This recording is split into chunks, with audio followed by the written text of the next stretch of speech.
A kindergartner teacher was observing her classroom of children while they drew. She would occasionally walk around to see each child's artwork. As she came to one little girl who was working diligently, she asked what the drawing was. The girl replied, "I'm drawing God."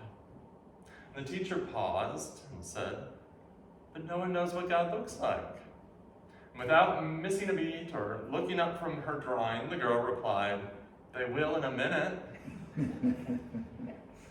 In that Old Testament lesson that we heard today, God takes the appearance of a man, an angel, perhaps a foreshadowing of the incarnation of Christ.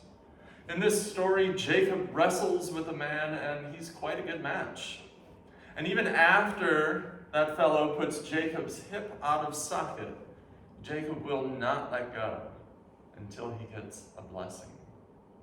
He receives not only the blessing, but a new name, Israel, which translates, "He has striven with God."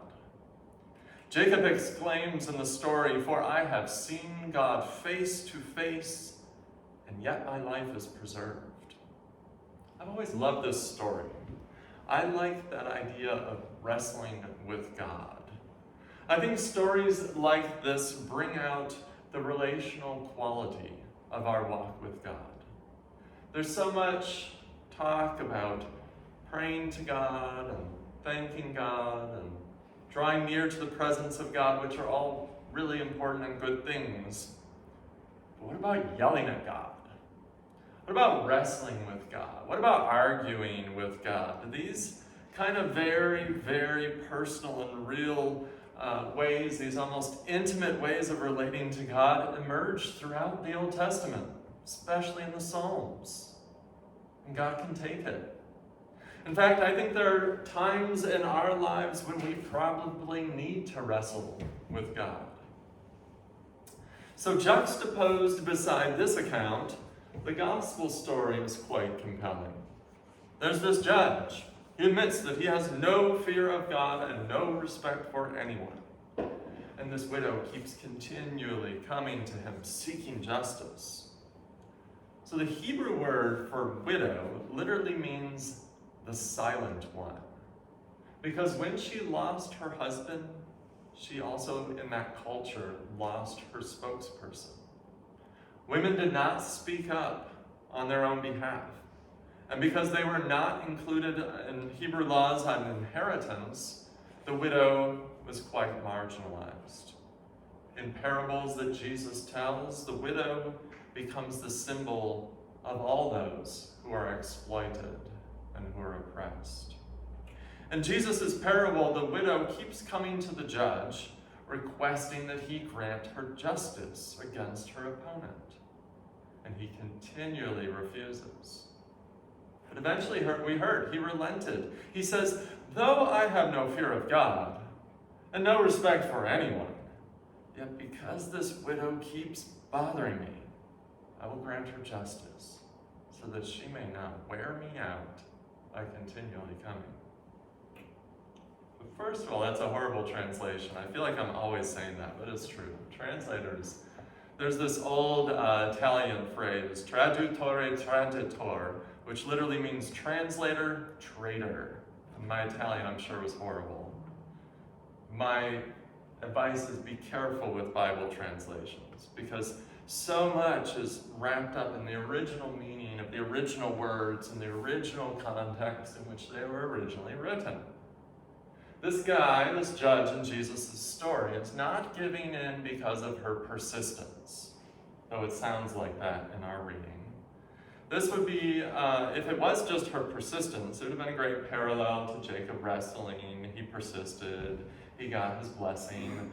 That's probably what the lectionary people were thinking when they mushed these two readings together. But there's something else going on.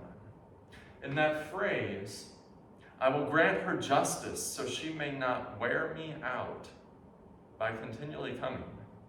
That Greek word for wear me out, hupopiazo, is a term from boxing. It is a boxing term, literally, that means to beat black and blue, to smite so as to cause bruises and livid spots. That's the Bible Dictionary's translation of that Greek word. So that translation we have of wear me out sounds kind of like an emotional, like she's going to wear him down. No, this is the point. It's probably translated that way because a more literal translation would sound kind of crazy, like this. I will grant her justice so she doesn't give me a black eye in one of her endless visits. So, in comparing this to God, what's Jesus saying? We need to threaten God until he gives us what we want? Not quite. Jesus, we heard, was contrasting God with this unjust judge. After telling that parable, Jesus says, listen to what the unjust judge says. And will not God grant justice to his chosen ones who cry day and night? He will quickly grant justice. Then Jesus asks a question. He says, and yet, when the Son of Man comes, will he find faith on earth? So yes, he's contrasting this unjust judge with a just God. The judge relents when he feels threatened by this woman. It's as if Jesus were saying, look, there's this really unjust guy, and there's even a point when he forgives. Of course, my Father who's just, what makes you think that he won't forgive you? That he won't be there for you in your distress, in those moments when you cry to him in need? Jesus says, he will quickly grant justice. Then that question at the very end is really peculiar. He says, and yet. So that's already weird. And yet, why is he contrasting this? When the Son of Man comes, will he find faith on earth? I sat with that question thinking, why on earth, after this parable of reassuring us of God's justice, why on earth does he ask that question? I wonder if perhaps he's asking whether we can really, truly, fully embrace in our hearts that truth and trust in this loving God, this advocate, this one who is truly with us through trial and hardship, who ultimately has the balances of justice in her hand. Can we trust that? Can we truly believe in that God? In the midst of the suffering of the world, so often people ask the age-old question, if God is so loving and God is so powerful, why does he allow atrocities? Why does he allow horrible things to happen to seemingly good people? If God is just, why does God allow such injustices to run rampant in this world?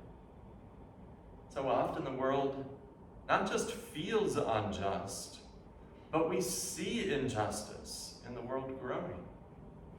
In our present day, with decisions like the Supreme Court overturning Roe versus Wade, there is an uprising we read about in the news of people questioning the integrity of our Supreme Court as an institution. Or persons in high offices of our government, politicians using their positions for personal benefit, business gain, and clear violation of the Emoluments Clause. Or businesses granted the right of personhood by our courts, leveraging politicians through unhindered lobbying and political donations. Or unending wars of countless thousands and millions of civilian victims. In the midst of all of this, clear injustice, where is God? And yet, when the Son of Man comes, will he find faith on earth? Will he find confidence on earth in the living, just, merciful God?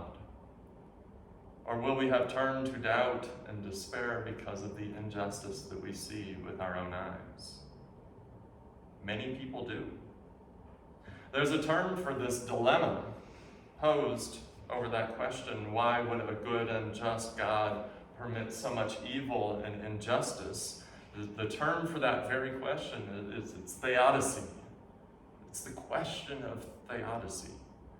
It is the reason so many people give up on the idea of a loving God. I've had that talk with people who've left the church over this very struggle.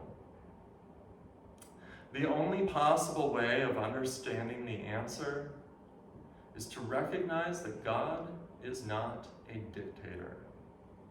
God gives us free will. And evil exists in the world because we have that freedom. And the reason that we need that freedom is because loving someone, by its very nature, has to be a choice. Without choice, love would not exist. And so God gives us that choice to act in loving ways or hurtful ways, so that the turning of our hearts towards God in love can be authentic and true and a choice that we make. And even in spite of or in light of all the brokenness of the world, the choices we humanity have made that end up hurting one another, God chooses us. And God chooses you. So I pray that we may deepen in our awareness of God's presence day to day as one who is madly in love with you, as present to you as a mother or a father to a newborn child. And if we're wrestling inside, God's there wrestling with us. And God's blessing is there. And if we're struggling with issues of justice and despair, God's there too. And God's blessing is there, sometimes using our own hands. And God is always weeping with us when we weep for the pain of the world. And like Jacob, like the widow, may we bring it all truly before God, truly offering our lives, the fullness of our lives, as a living sacrifice to our Lord, our God, our true love.